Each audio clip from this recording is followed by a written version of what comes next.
હવે પત્રાંક 183 મુંબઈ માગસર સુદ 14/1947. આ પત્ર કોના ઉપર છે? નામ નથી. પત્રાંક 183 આનંદ મૂર્તિ સત સ્વરૂપને અભેદ ભાવે ત્રણેય કાળ નમસ્કાર કરું છું. આનંદ મૂર્તિ સત સ્વરૂપને, સત સ્વરૂપ એટલે આત્મ સ્વરૂપ. આત્મ સ્વરૂપ એ જ આનંદની મૂર્તિ છે. આત્મા આખો આનંદ ઘન પિંડ છે. આત્માના પ્રત્યેક પ્રદેશે અનંત સુખ રહેલું છે. એટલે આનંદની જ મૂર્તિ એવું જે સત સ્વરૂપ તેને અભેદ ભાવે, અમે એથી અભેદ થઈ ગયા છે. અમારે ને સત સ્વરૂપને કોઈ ભેદ રહ્યો નથી. તેથી આનંદ મૂર્તિ સત સ્વરૂપને અભેદ ભાવે ત્રણેય કાળ નમસ્કાર કરું છું. ત્રણેય કાળ, ભૂત ભવિષ્ય વર્તમાન જે અનંત સુખ સ્વરૂપ એવા શુદ્ધ આત્માને અમે અભેદ રૂપ જે એમાં થયા છીએ એવા પોતાના શુદ્ધ સ્વરૂપને અમે ત્રણેય કાળ નમસ્કાર કરીએ છીએ. આનંદ ગંજીને પણ પોતે અભેદ થયા શુદ્ધ સ્વરૂપ સાથે, ત્યારે શાંતિનાથ ભગવાનના સંબંધમાં એ પણ લખે છે, અહો અહો હું મુજને કહું, નમો મુજ નમો મુજ રે, અમિત ફળદાન દાતારની જે હાની ભેટ થઈ તુજ રે, શાંતિજીન એક મુજ વિનતી. શાંતિનાથ ભગવાનના સંબંધમાં આનંદજી મહારાજ લખે કે અહો હું મુજને કહું. અહો અહો આશ્ચર્યકારક ચિહ્ન મૂક્યું. અહો આશ્ચર્ય છે બે વાર. અહો અહો હું મુજને કહું, નમો મુજ રે. અરે હું મારા આત્માને કહું તારા આત્માને નમસ્કાર કર કે અમિત ફલદાન દાતારની જે હની ભેટ થઈ તુજરે, અમા ફળના દાતા એવા ભગવાનના શુદ્ધ સ્વરૂપની તને ભેટ થઈ ગઈ, શુદ્ધ સ્વરૂપની તને પ્રાપ્તિ થઈ ગઈ એવા પોતાના આત્માને કહે છે કે તું તને નમસ્કાર કર. કેમ કે એ પોતે ઓળખે, બીજા કોણ ઓળખે એમને? અહો અહો હું મુજને કહું, નમો મુજ રે, અમિત ફળદાન દાતારની જેની ભેટ થઈ તુજરે. તેમ કૃપાલ કે આનંદ મૂર્તિ બોલ્ડ અક્ષરમાં અહીંયા ઉપર લખ્યા છે આ લીટી, આનંદ મૂર્તિ સત સ્વરૂપને અભેદ ભાવે ત્રણેય કાળ નમસ્કાર કરું છું. હવે કૃપાલદેવ લખે છે, પરમ જિજ્ઞાસાએ ભરેલું તમારું ધર્મપત્ર ગયા પરમ દિવસે મળ્યું, વાંચી સંતોષ થયો. કોનું છે, કોના ઉપર લખ્યું ખબર નથી. એટલે કોઈ પણ મોક્ષને લખ્યું છે કે તમારું પરમ જિજ્ઞાસાથી ભરેલું તમારું ધર્મપત્ર ગયા પરમ દિવસે મળ્યું, વાંચી સંતોષ થયો. જે ઈચ્છાઓ તેમાં જણાવી છે તે કલ્યાણકારક જ છે, પરંતુ ઈચ્છાની સર્વ પ્રકારની સ્ફૂર્ણા તો સાચા પુરુષના ચરણ કમળની સેવામાં રહી છે. તમે જે આત્મકલ્યાણની ભાવનાઓ દર્શાવી તે તો કલ્યાણકારક જ છે, પણ એ ઈચ્છાની સર્વ પ્રકારની સ્ફૂર્ણા એટલે ઈચ્છાઓ ખરેખર સ્ફુરાયમાન થવી તે તો સાચા પુરુષના ચરણ કમળની સેવામાં રહી છે. કોઈ સાચા જ્ઞાની પુરુષનો આશ્રય હોય, તેની આજ્ઞા આરાધતા હોય તો તમારે જે કલ્યાણની ઈચ્છા છે તે ખરેખર સ્ફુરાયમાન થાય. અંતરથી એ ઉર્મિઓ વિશેષ જાગૃત થઈને તમારા આત્માનું કલ્યાણ થઈ જાય. પણ સત્પુરુષનું શરણ જોઈએ, એના ચરણ કમળની સેવા જોઈએ, અર્થાત એને આજ્ઞાની ઉપાસના જોઈએ, તો જે કલ્યાણ થઈ શકે. જે ઈચ્છાઓ તેમાં જણાવી છે પત્રમાં તે કલ્યાણકારક જ છે, પરંતુ એ ઈચ્છાની સર્વ પ્રકારની સ્ફૂર્ણા તો સાચા પુરુષના, સાચા આત્મજ્ઞાની પુરુષના ચરણ કમળની સેવામાં રહી છે અને ઘણા પ્રકારે સત્સંગમાં રહી છે. આ નિશંક વાક્ય સર્વ અનંત જ્ઞાનીઓએ સંમત કરેલું આપને જણાવ્યું છે. સત્પુરુષની આજ્ઞા ઉપાસ્યે જ કલ્યાણ સંભવિત છે. તેમજ ઘણા પ્રકારે તમારી ઈચ્છા પૂર્ણ કરવી હોય તે સત્સંગમાં રહી છે. જો પરમ પુરુષનો સમાગમ હોય તો પરમ સત્સંગ છે. જો જ્ઞાની પુરુષનો પ્રત્યક્ષ યોગ ન હોય તો એના વચનોનો સમાગમ કરવો. એમનું શું કહેવું હતું તે વાંચવું, વિચારવું અથવા એના આશ્રિતનો સમાગમ કરવો તો પણ એ કલ્યાણનું પ્રબળ નિમિત્ત છે. એ ઈચ્છાની સર્વ પ્રકારની સ્ફૂર્ણા તો સાચા પુરુષના ચરણકમળની સેવામાં રહી છે અને ઘણા પ્રકારે સત્સંગમાં રહી છે. આ નિશંક વાક્ય સર્વ અનંત જ્ઞાનીઓએ સંમત કરેલું આપને જણાવ્યું છે. અનંત જ્ઞાનીઓએ સંમત કરેલું. 1000 જ્ઞાની હોય કે અનંત હોય, બધાનો એક જ મત હોય. કેમ કે બધા આત્માને અનુભવીને વાત કરે છે. જ્યારે આપણે અજ્ઞાનીઓની આજે કંઈ કહેવું કાલે બીજું હોય. કેમ કે આપણે અનુભવ વગર બોલીએ છીએ. એટલે એક અજ્ઞાનીના 100 મત ને જ્યારે 100 જ્ઞાનીનો એક જ મત હોય. આ નિશંક વાક્ય અમે જે કહ્યું છે કે સત્પુરુષની ચરણ સેવ્યા વિના કલ્યાણ નથી અને સત્સંગમાં આવી ઈચ્છાઓ વિશેષ કરીને સ્ફુરાયમાન થાય, આ નિશંક વાક્ય સર્વ જ્ઞાનીઓએ સંમત કરેલું આપને જણાવ્યું છે. પરિભ્રમણ કરતો જીવ અનાદિકાળથી અત્યાર સુધીમાં અપૂર્વને પામ્યો નથી. જે પામ્યો છે તે બધું પૂર્વાનુપૂર છે. આપણો આત્મા અનાદિકાળથી, અનઆદિ, જેની કોઈ શરૂઆત જ નથી, એવા અનાદિકાળથી આપણો આત્મા આ 4 ગતિમાં પરિભ્રમણ કરે છે. તેમાં અનંતકાળથી એટલે અનાદિકાળથી પરિભ્રમણ કરતો આપણો આત્મા અત્યાર સુધી અપૂર્વને પામ્યો નથી. હમણાં સુધી અપૂર્વ ભાવને પામ્યો નથી. અપૂર્વ ભાવ પૂર્વે કોઈ કાળે આવ્યો નથી. અપૂર્વ કરણ એટલે અપૂર્વ ભાવ યથા પ્રવૃત્તિકરણ સુધી અનંત વાર આવ્યો, પણ ત્યાંથી આગળ વધીને અપૂર્વકરણમાં આવે, પછી અનિવૃત્તિકરણમાં આવે ને પછી સમ્યક દર્શન થાય, આત્માનો અનુભવ થાય. પણ એ અથા પ્રવૃત્તિકરણ સુધી આવ્યો પણ અપૂર્વકરણમાં આવ્યો જ નથી. આવ્યો તો પછી આગળ વધે. એવા અપૂર્વ ભાવ એને હજુ સુધી શુદ્ધ ભાવ આત્મામાં આવ્યા નથી. પરિભ્રમણ કરતો જીવ અનાદિકાળથી અત્યાર સુધીમાં અપૂર્વને પામ્યો નથી. જે પામ્યો છે તે બધો પૂર્વાનુપૂર છે. આપણે જે કંઈ પણ સંજોગ મળ્યા છે તે બધું શુભ અશુભ ભાવનું ફળ છે. શુભથી શાતાવેદીનો ઉદય મળી આવ્યો કે અશુભ ભાવથી દુઃખના કારણો મળી આવ્યા, બસ આ બધું શુભ અશુભ કર્મનું ફળ જ પામ્યો છે. શુદ્ધ ભાવને નથી પામ્યો, શુભાશુભ ભાવને જ પામ્યો છે. જે પામ્યો છે અત્યાર સુધી તે બધું પૂર્વાનુપૂર છે. એ સગળાની વાસનાનો ત્યાગ કરવાનો અભ્યાસ કરશો. આજે ધન, સ્ત્રી, પુત્ર, કુટુંબ, સગા વહાલા એ બધા જે કંઈ પણ આ કાળમાં પામ્યો છે એ બધું પૂર્વાનુપૂર છે. કે આ કાળમાં ધન કે સ્ત્રી પુત્ર આદિ નથી મળ્યા, એ તો અનંત ભાવમાં મળ્યા. આ કંઈ નવું નથી. આ તો ઢોર પશુ નહીં હોય, એને બચ્ચા હોય, પણ ધનમાં આસક્તિ અને મનમાં હોય પરિગ્રહ સંજ્ઞા, પણ એને મળે નહીં. મેળવવાની એને ઈચ્છા રહે. કીડી હોય છે તેને તો મન પણ નથી, એની પણ એવી પરિગ્રહ સંજ્ઞા કામ કરે. સંજ્ઞા એટલે સંસ્કાર, કે એને પણ કંઈ ખાંડની આપણા કરતો નાક એનું વધારે તેજ હોય, એટલે ક્યાં સુગંધી અને આવે એટલે ત્યાં પૂછી જાય. એની ઈચ્છા એવી રહે કે આ એ બધી હું લઈ લઉં. મન નથી, એ સંજ્ઞા કામ કરે, સંસ્કાર. એટલે એ જાણે ઉપાડીને લઈ જવા માંગે. એનું પેટ તો કેટલું મોટું હોય, પણ 4 કીડીને ભલે ભેગી કરીને ઉપાડીને જાણે આપણા ધર્મ લઈ જઈએ, બધું આપણે લઈ જઈએ, એવી પરિગ્રહ સંજ્ઞા ત્યાંય કામ કરે છે. એમ બધું જે કંઈ પણ પાવ્યો છે બધું પૂર્વાનુપૂર છે. અનંત કાળથી આવા બધા ભાવો કરતો જ આવ્યો છે. જે પામ્યો છે તે બધું પૂર્વાનુપૂર છે. એ સગળાની વાસનાનો ત્યાગ કરવાનો અભ્યાસ કરશો.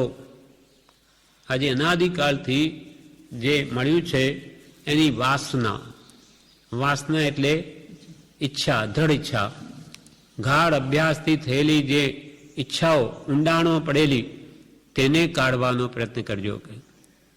બહારથી તો ઘણી વાર ત્યાગ્યું, પણ અંદરની વાસના જતી નથી.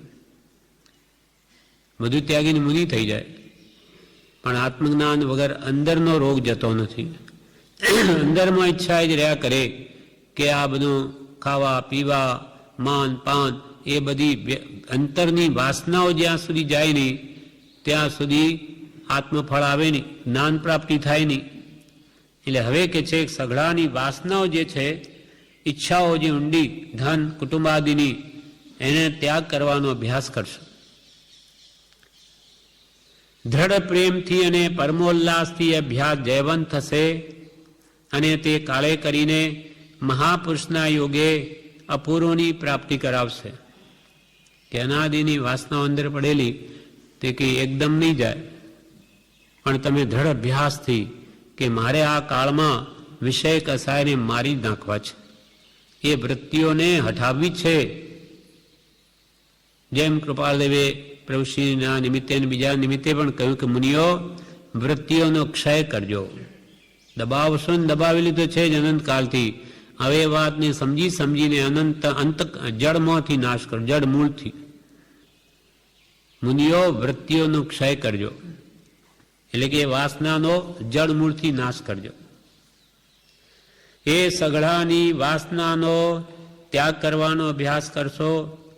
અહીં કેવી રીતે થશે? તો કે દ્રઢ પ્રેમથી અને પરમોલ્લાસથી એ અભ્યાસ જયવંત થશે. ભગવાન પ્રત્યેનો દ્રઢ પ્રેમ, પ્રેમ એટલે ભક્તિ, ભક્તિ પરમ પ્રેમ રૂપા. ભક્તિ એ પ્રેમનું જ પરમ રૂપ છે, ઉત્કૃષ્ટ પ્રેમ. ભગવાનના ગુણો પ્રત્યે જો થાય તો આ સંસારનો પ્રેમ હટે, અથવા જેટલો સંસારનો પ્રેમ હટે તેટલો જ સત્પુરના ગુણો પ્રત્યે થાય. પ્રીતિ અનંતથી પર તકી જેહ તોડે તેહ જોડે એ પરમ પુરુષથી રાગતા એકત્વતાઓ દાખી ગુણગે. આવો પરમ પ્રેમ સંસાર પ્રત્યેનો જીવ જેટલો જેટલો ઘટાડે તેટલો જ સત્પુરુષ પ્રત્યે થાય એવો છે. એટલે પર પ્રેમ પ્રભા બઢે પ્રભુ સે તો સબ આગમ ભેદ સૂર બસ. આગમોનું રહસ્ય હૃદયમાં આવીને વસે. વહ કેવલ કો બીજ જ્ઞાની કહે.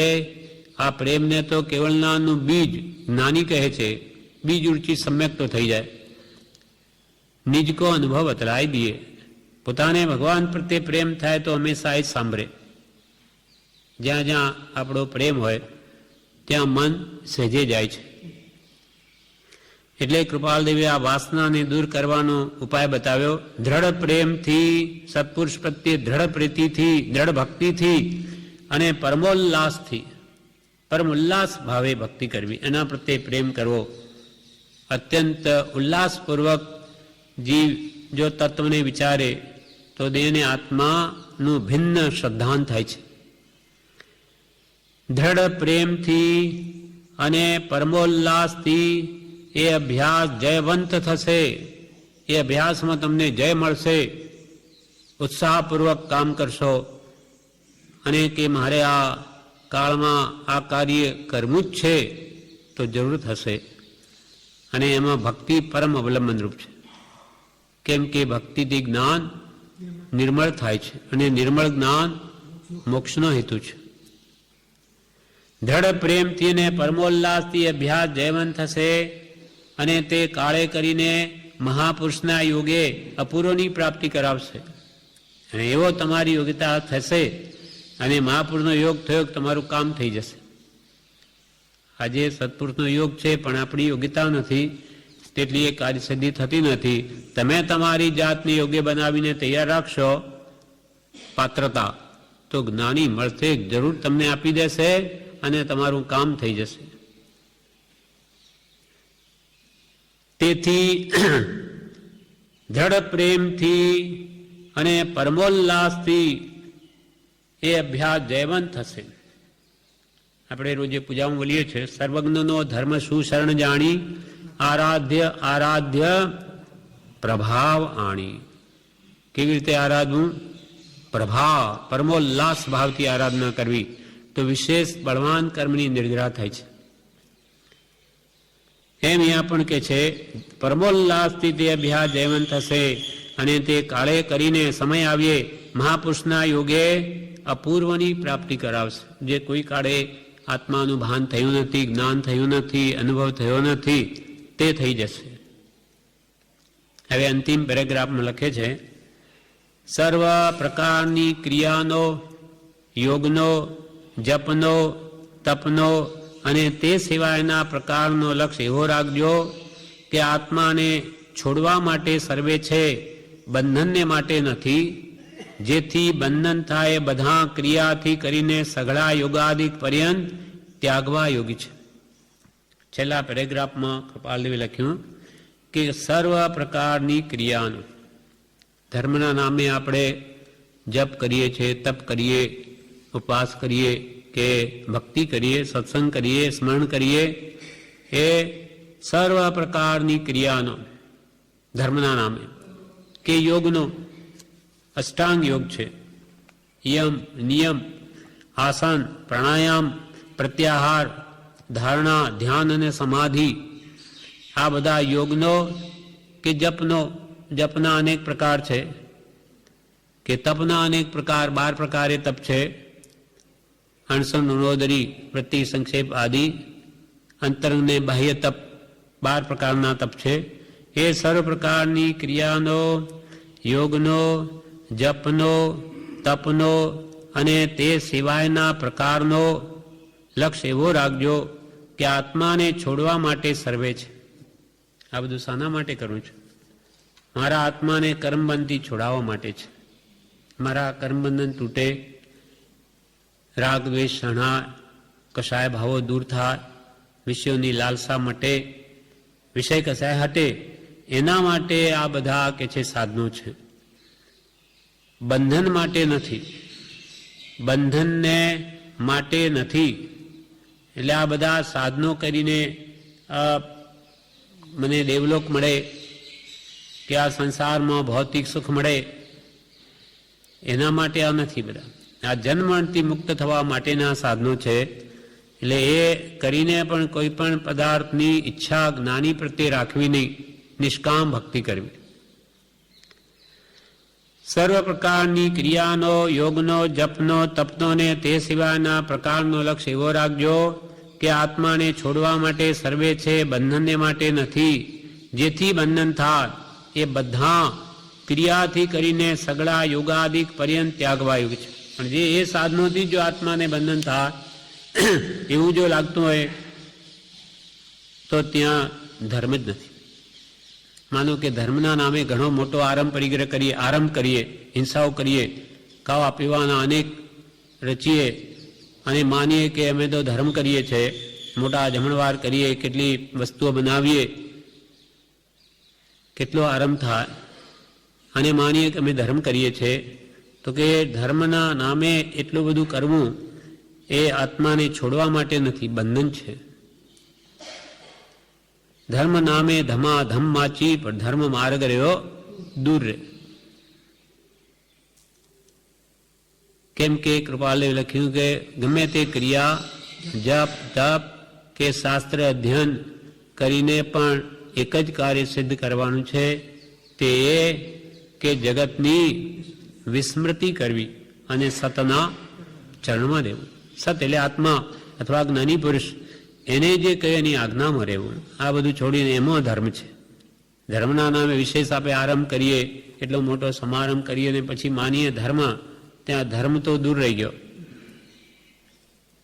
ધર્મ ધર્મ આનંદજી લખે, ધર્મનાથ ભગવાનના સ્તવન. ધર્મ ધર્મ કર તો જગ સૌ ફીરે રે, ધર્મ ધર્મ કર તો જગ સૌ ફીરે રે, ધર્મ ન જાણે હો મર્મ જીનેશ, ધર્મ જીનેશર ચરણ ગયા પછી કોઈ ન બાંધે હો કર્મ જીનેશ, ધર્મ જીનેશર ગાઉ રંગ શું. ધર્મ જીનેશર ગાઉં રંગ ધર્મ ન જાણ્યો મરમ જીનેસર. ધર્મ જીનેસરનું ચરણ કર્યા પછી તો કોઈને બાંધે એવું કર્મ જીનેસર. ભગવાનની આજ્ઞામાં જે ચાલે તે કર્મ બાંધવાની પ્રવૃત્તિ ન કરે એવો ભગવાનનો ઉપદેશ જ નથી. ભગવાન તો ત્યાગમાં મોક્ષ કે છે, આવા ધમાધમમાં નથી કહ્યું. એનો તો ત્યાગ વૃત્તિ કેમ ઉત્પન્ન થાય, રસ કેમ ઘટે એવો ઉપદેશ છે. એટલે ગમે તે ક્રિયા જપ તપ કરીને અગર તમારું લક્ષ્ય જો આત્માને માટે નથી, માત્ર કર્મબંધન જ થઈ રહ્યા છે, તો કે જે માર્ગ જ નથી. કૃપાલદેવે લખ્યું છે, જ્યાં દયા નથી ત્યાં ધર્મ નથી.